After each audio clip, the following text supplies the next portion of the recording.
So one of the things that's interesting to me for Zammit, you spoke about the challenges and on, but he's decided he's going to play wide receiver, which is even more of a change of playing running back, right? Yeah. So from your perspective, you were in training camps, you were in practices, you were doing 3 years. What is he maybe? How difficult is that? Because the transition, but he's trying to do something even more challenging in some ways. I mean, it's tough. Like obviously as a receiver, you need to know the route tree inside out, which so when you look at it, it's quite simple to learn it. But then it's the variations of how can you get to those spots on the field, and then it's when you have the defender in front of you, is he pressing you? Is he sitting off? And trying to still get to those spots with someone in front of you. So, that's just one aspect of it. Obviously, as a receiver, so there's a lot to learn there.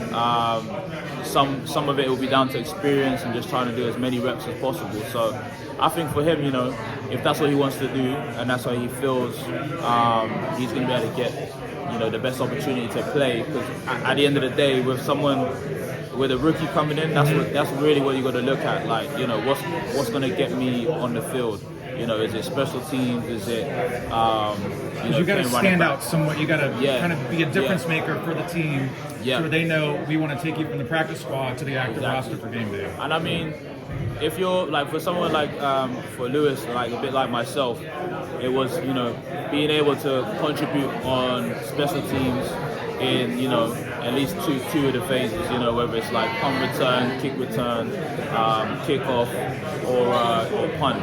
And then obviously in offense, can I be trusted as a running back to first and foremost protect the quarterback? So I need to know my pass pro. Do I know the plays? Can I get yards in the run game? Can I catch? Can they motion me out? There's just so many different aspects. And the same with the receivers as well. Can you, first of all, can you beat the press? Can you get open? Can you catch? Can you compete in the air? And you're also run blocking. Well, yeah. Well, this is it. Nowadays, you need to be able to run block as well. So there's so many different aspects of the game, which is, different to kind of us as rugby players, what we're used to. And so, for Zam, I think he needs to just focus on, how can he get on the field first and foremost, and then he can grow into, whether it's the receiver position or whatever. The thing that the guys in America have on us is that they've been doing it for such a long time. There's evidence, so to speak, of what they've done before. College stats, Exactly. So they're always going to get priority over us. So it makes those little things as well make it tough. Just the sheer.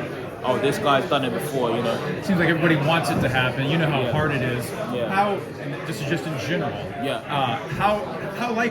Do you think he has a shot to do it?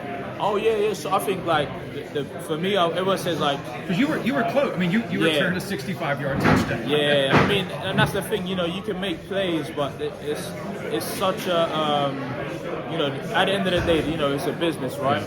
And if you've got talent and the potential, they may bring you in, they may not. You got to think about hundreds of thousands of guys who are great players, right, or had great athletic abilities who didn't even get to the NFL. So I always tell people, if you're in the NFL with a team, practice squad, roster, whatever, it doesn't matter. It's just one big squad at the end of the day. And for contractual reasons, it has to be okay. You're a practice squad and you're this, to sort out the finances, whatever it is. If you get to the NFL, that's the success. After that, it's really down to however the chips fall. You know what I mean? So, but you think he just looking at his skill set, watching him play rugby, you think he could he could do it? 100%. All it takes is him. He first of all needs to get the trust of his coaches, so they know, okay, we can put him in the game. Then the second will be just maybe injuries or someone's not performing and he's just in training he's making good plays and stuff like that. although reps may be scarce now, but if he's making good plays, they know, okay, we've got this guy. He's got to catch their eye. Yeah. We've got this guy, which is basically where I got to, where it's just like, okay, I'm making plays in training. If they need to put me in, they're like, okay, cool, we could put him in. And I was in the practice squad. And then we got to the point where there were injuries, but back then, if you were in a practice squad in the IPP, you couldn't be elevated. Yeah. So they couldn't use me. So that kind of blocked me my first 2 years, which is unfortunate, but, that's the place where Zam wants to get to, because he's not going to be, first string, second string or whatever. But he will be, okay, we've got this guy, he's fast, he's got great skills, we can trust him.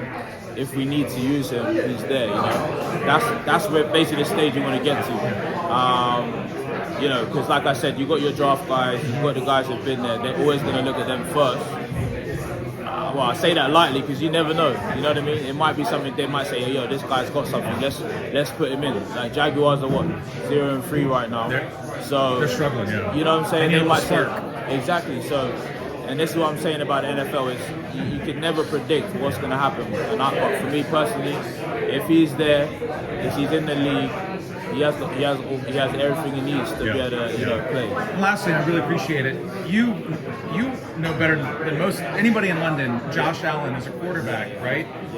Who's been close before, MVP candidate. The Bills are smoking teams right now. What was it like just being around him, observing him, running practices with him, practice team? What's Josh Allen like as a quarterback and a teammate? Man, Josh is like, he's the most down-to-earth guy ever. Wyoming, right? A little. Yeah, exactly. He's I think he actually got like awards for farming and stuff. So, he's a real country boy, but at the same time, he knows about the city life as well. But nah, he's such a great guy. We got tight as friends and stuff. Cool. Yeah. So that was really cool, because I say someone is first round pick, the franchise player. Obviously, while I was there, he was rising to fame year on year, making outrageous plays, and for me, he's just one of the coolest guys that you would. So, I guess if you see him, you wouldn't be able to guess what he's like. He seems pretty down to earth. Yeah, down to earth. But he's also going to run you over. Yeah. Exactly. If he has to. Exactly. Always playing tricks and little jokes and stuff. He's just a real fun guy, man. And cool watching him have the success and 100%. Before. Everything he's doing now, he's doing training. It's I'm real happy for what he's been able to achieve, and I hope he gets MVP this year. I hope he gets a championship at some point in his career. And man, he's just he's wicked, bro. We used to do. I used to help warm him up, So he'll come out and throw. I'll catch the balls, but I'd have to wear different pairs of gloves in a session because his arm strength. His arm strength is crazy.